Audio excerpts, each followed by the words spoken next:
Some promises he made. The promise was not to give them trophy, but the promise was to build the team. Football competition, and they lost their first match to B 93, and they also lost again to FC20, and today they were playing FC Benfica. We know that just a new team, but do you think that the team can get better? Of course, when you are starting something new, you don't expect it to just boom like that. Something that will go far always start from scratch. Are you getting it? You lay foundation before you build a house. And let me tell you, I could remember Manchester United.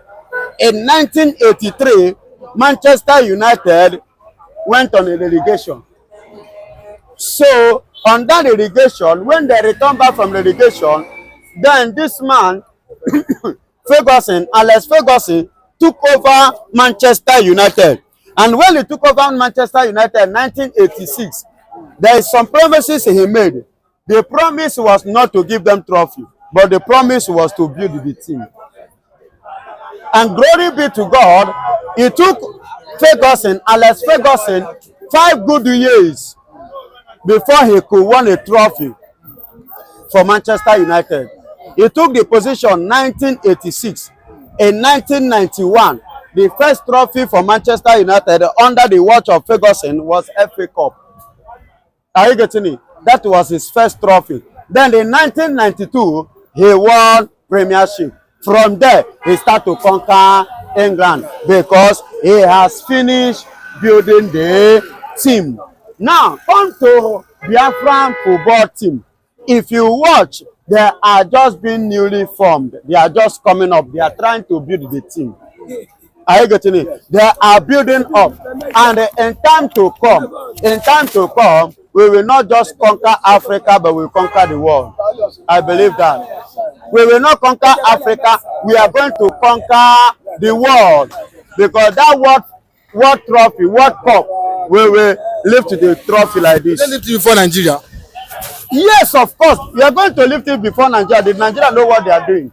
Everything in Nigeria is crashing and crashing and crashing down. So a country that is crashing down, they cannot concentrate in football. Don't you know that when it comes to football, your mind, your heart has to come together and play? Because most of the time, because by the grace of God, I played football when I was in my youthful age.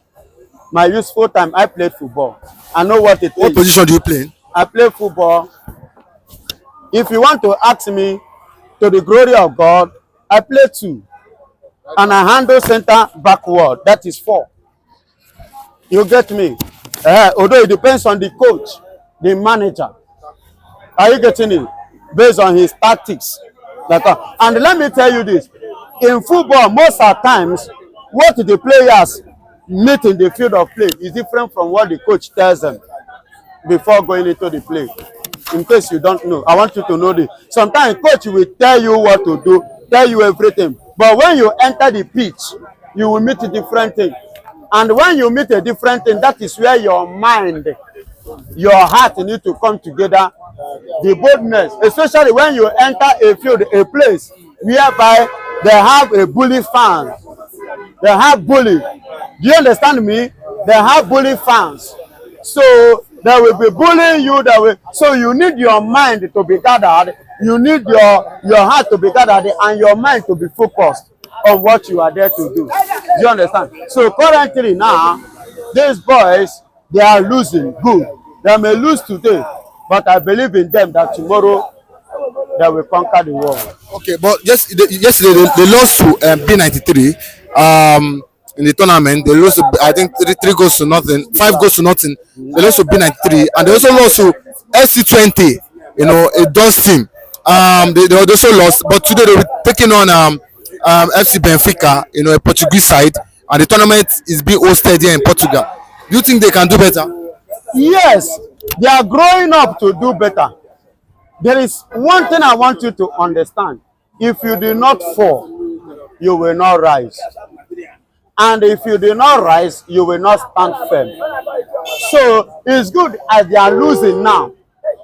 from from their losses, they will see their mistakes, they will see their errors, they will see the reason why they consider so much goals, and they will see their mistake from it, and why the goals were so much being considered by them. So the next thing they will apply, they will now apply on how, or the strategy, how to limit it and how to stop it.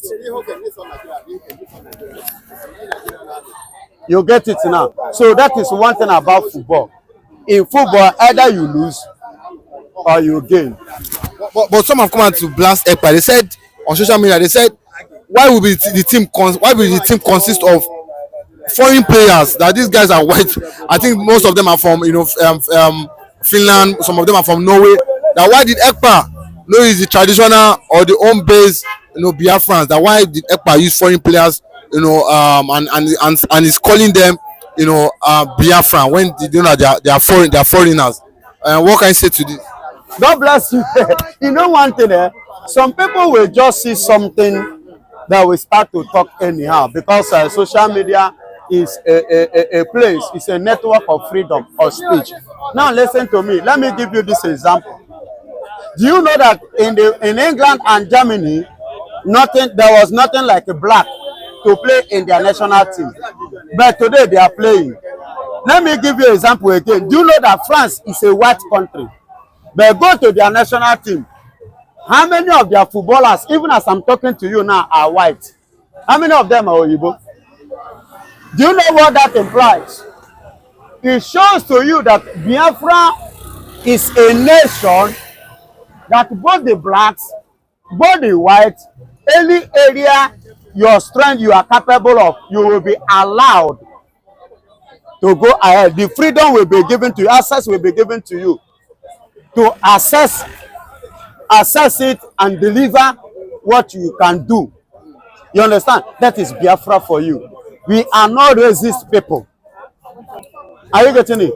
We are not being racist. We are people with accommodation. We accommodate, irrespective of where you come from. But so long you have positive something inside of you and within you, you are welcome. Come and deliver it. We will welcome you with that. That is what Biafra is all about, and that is the sign of those football teams that you see or you saw. That's why the fact that they lose. You don't expect Simon. If the whites are the one that will deliver, let them go ahead and deliver. In America, they have white, they have red Indians, they have French, they have different parts of the world, but the blacks. And if you come to their national team, okay, Trump now that is the president, who is he? He's a white. But go to their national team. How many whites are playing in USA national football team? They are all blacks. Does it mean that the USA is a black nation? No. Go to their basketball. You will see many of them, even those that are making waves in their basketball, even in their football, are blacks, not even the whites. In France, like I've earlier mentioned, the people that give them World Cup currently, even previously, like France 98, it is Arazu. It's not a Frenchman. It's an Argentine. Are you getting me? Zinedine Zidane is not a Frenchman. It's an Algeria. Aneka is not from France. It's Africa. Should I mention again? Desire is not a Frenchman. It's a Ghanaian. And many of them, the only Patrick Vieira is from where? It's an Africa. It's not France. I'm talking of France 98. I'm talking of that camp. That happened to have become their current coach. Are you getting it? That camp is the only person I will say is a Frenchman, the white man, among them in their midst. Are you getting it? There is another guy, their striker at that time. Oh, I have forgotten his name. is African man. Are you getting it? Trezeguet. I'm talking of France 98. Trezeguet. Their strikers at that time. It's not a Frenchman, but it's an African. So with all these things, I've given you points and I've given you countries in different form. I've been able to analyze. That is how Biafra is going to be. It doesn't matter where you come from. It doesn't matter your color. What matters is, are you able to deliver to make the country great? Biafra great. Come, we will welcome you. Them down because what they're expecting from her was not what they are getting from her. And the glory be to God that she did not give it to them. And at the same time, that was the reason why currently the new appointment that Mr. President have made, he did not include any Eastern man. He did not include Igbos in his current appointment.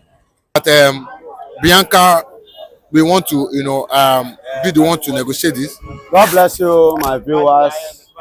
God will bless you. God will give you long life, prosperity in the name of Jesus. I remember my humble self, Evangelist Benjamin Johnson, the only evangelist of Biafra who speak the truth and ready to end by the truth, because by the truth shall make us free. Now listen and listen good. Yes, I'm on Ekpa saying, based on the fortified and qualified source, he stated in which you and I know very well. Yes, they are giving Bianca Ojukwu, the wife of late Odumegwu Ojukwu, the man who started the struggling, the battle of Biafra. They gave her an appointment as the Minister of State and Foreign Affairs because Nigerian government want to use her as a lobbyist with Simon Ekpa in order to rub his mind and to make his mind for him to agitate, for him to drop the agitation of Biafra declaration coming December 2nd. Now listen and listen good. And I love that man and that lady because the lady is so wise and so brave that she cannot be bribed by Nigeria.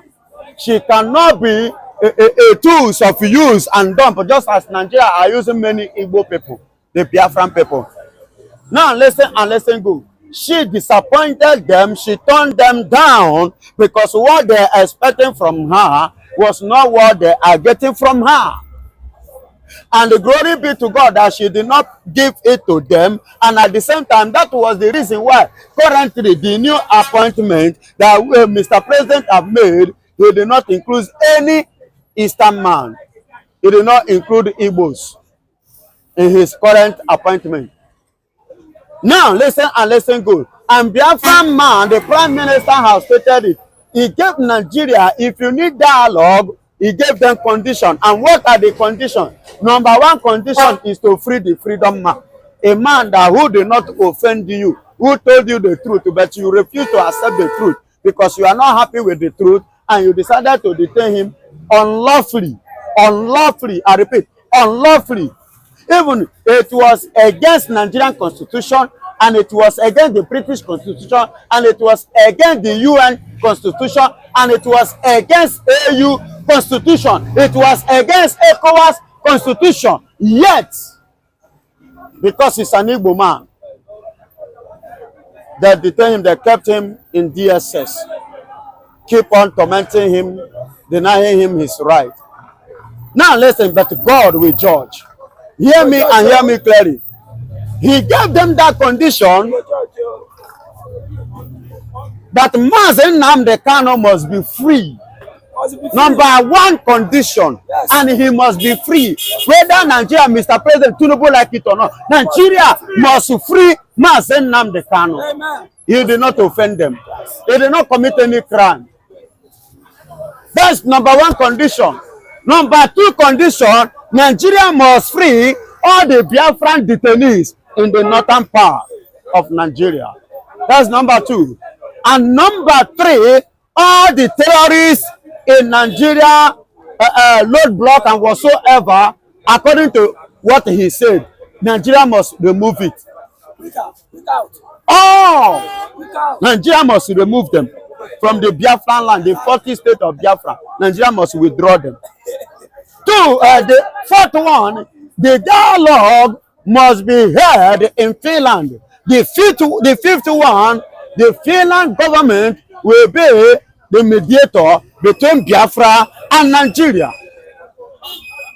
Now listen and listen good. With all this, if Nigeria like, let them come up with the dialogue. Even meeting all this demand, I want to tell Nigeria that Nigeria have expired. We can never be together. Let them meet up the requirement. Dialoguing to be together is an error, because it's not going to be possible again. For over 50-something years now, a room was given, yet that room was not honored nor being appreciated. And the only person, the only president in Nigeria ever tried to unite Nigeria was an Igbo man, the late Agiration. And the same Agiration was murdered in a cold blood in Ibadan, in one local place at Ibadan, where he traveled to go and meet the prime minister in Ibadan for peace, for unity, for oneness, and he was murdered. And ever since that day to today, no government has ever made that move. I could remember Okuta panel in the early 2000s under Obasanjo watch. Obasanjo in his statement make it clear that the only unitary government that ever played in Nigeria was late Agiration. And let me tell you again, like I say, dialogue, no dialogue, meeting up our demand or not, we can never be together with Nigeria. It has expired 10 years ago. Let Nigeria take it as their fate, because we have taken our own fate. We have taken our faith and we are standing on our ground, on our feet. We want to go and develop our land. I could remember one of his Twitter, Prime Minister Twitter, he said he doesn't need foreigners to come and develop. He said he doesn't need foreigners to come and develop our land, that we will develop our land by ourselves. Yes, and which is true. For example, go to Abia State today. Give us the chance, you will see what God has divinely endowed every Igbo man with. What you are seeing in Igbo people today is not what God has given to them. Allow the Igbos to go, then you will see the potentials in Igbo man, in Igbo people. We are being limited because we are together. And let me tell you, where is it? Let me give you another example. Where is it that Ibeto was not allowed to operate in Nigeria? Because Ibeto is a Nigerian man, is an Igbo man. Why? What makes Ojos Okalo airline not to be flying in Nigeria? Because he's an Igbo man. Obasanjo is aware of what I am saying. Calabar Resort, I repeat, why did the Calabar Resort close and shut down under the watch of Olusegun Obasanjo regime? Because he ordered them to come and open it here in Lagos, and they refused. And he shut it down. Up to today, nothing like Calabar Resort anymore. And look at Enosin Motors. Why did the Enosin Motors move the company, the capital, the headquarters out of Nigeria to Ghana? Why? Because he's an Igbo man, and the federal government refused to patronize him, neither to recognize him. Rather, they wanted to silence him because he refused to come and open it in Lagos State. He said he wants to remain in the East. Do you see the portrayal of Nigerian hatred towards every Igbo man? Do you know what? I know somebody will come up. He will tell me, say, Obi Kobana, open the so thing in Lagos State. They are allowed him because they have seen. Because He himself want to open it in Lagos. And they bring that he said they want to base in the east, they will not recognize him. The only one that development to only come into the west or the north. They don't want development in the southeast. And that is why federal government have never for over 50-something years make any move for the development of the southeast. And let me tell you, do you know why somebody like Oti today is helping our people in Abia State doing what he's doing? Because they have seen it that Oti came in the time that heat was much. Heat now is too much on Nigeria. So in order for them, for people not to be saying, look at it, using this one as an example. So they decided to allow, okay, Oti, you say, go ahead and develop. Go ahead and have your own electricity. Because as I'm talking to you now, Abia State and Nigeria are not sharing the same electrical power. And that is why when a Nigeria-owned dam collapsed, the Abia State own is still standing. And they are having their light 24/7. All these things are the strategies because they have seen the heat is too much. Oko the over. The fire is burning to the level that Nigeria cannot control. That's why they are letting some things, allowing some things to play, like the OT. If not so, they would have stopped OT from bringing development in the southeast because they hate anything development in the southeast. Nigerian government hates it. Are you hearing me? And that is why people like British cannot move forward. They are one of the world power. They are one of the worst. But go and check the people that British colonized. Those ones that have their freedom, they are far. They are very, very far from the British. Are still learning from them because their mindset is too dark. Do you know the way they came to Nigeria? To be precise, they rule Nigeria. They call it indirect rule. Anything that comes indirect rule, that means they pass through backyard. They did not come genuinely. And that is why up to this very moment, let me tell you something you don't know. You can make your verification and I stand to be corrected. The British are enjoying your resources more than you. The British are enjoying our resources more than Nigeria that own the resources. Are you hearing me? They are enjoying it more than you. That is illegality. And that is why when they wanted to hand over power, how did they do it? They hand over power to the man that cannot read, neither can he write. Go and check them there, they no go school. They cannot write their name. Somebody that cannot write his name, that is the person you give power. And you, exactly, let me give you another example for you to understand the point I'm trying to make. The money that Nigeria borrowed from China, Nigeria did not actually understand the implication. The Chinese language, that is what they used to write the agreement, and they went and signed. And now the thing have hooked Nigeria because it was written in a Chinese language. And it was nowhere interpreted to Nigeria, and they went and endorsed their signature. And that thing now put Nigeria into damnation. They tied their hands today. So that was what played that time. They signed, the uneducated, the illiterate signed a document that he did not know, he could not interpret, he could not read. And that's why they only tell you, the only thing you hear from them is we are born to rule. Besides born to rule, let them say another thing, nothing. Nothing again. After we are born to rule, let them explain or go further. Everything ends. Okay, but why do you think that Simon Ekpa, why do you think that is standing on Finland, dialoguing with being the mediator for Nigeria and Biafra? Why do you not think they can do it as a Nigerian, meditating for the Biafrans and for Nigeria? Why do you think that I want Finland to meditate as the meditator? Now I want to ask you a question. Before the Civil War, why did they take the case between Nigeria and Ojukwu, Gowon and Ojukwu? Why did they take it to Ghana? Why did they take it to Kenya? Why did they take it to this thing? Why? Because in a case like this, it's not always been treated in that same place. And Finland has become the place where this case should be treated. where this case is qualified to be treated. And that is why he's taking it to Finland.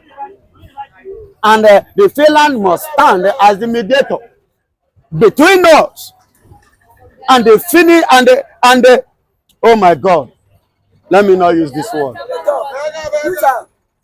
Nigeria, a Finnish country like Nigeria, because Nigeria is already finished.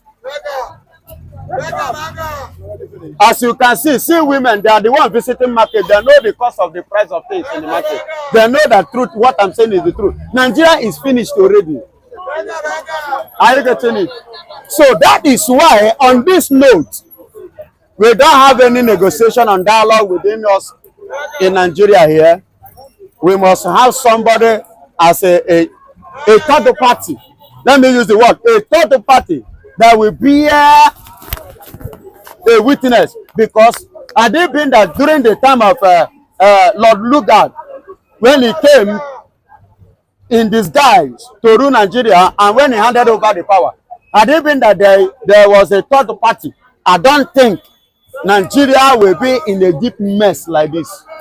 I believe that the third party would have come up. Are you getting it? Because there was no third party. That's why what is happening now is happening. And that is why Simon Ekpa needed a third party this time, because of future purposes.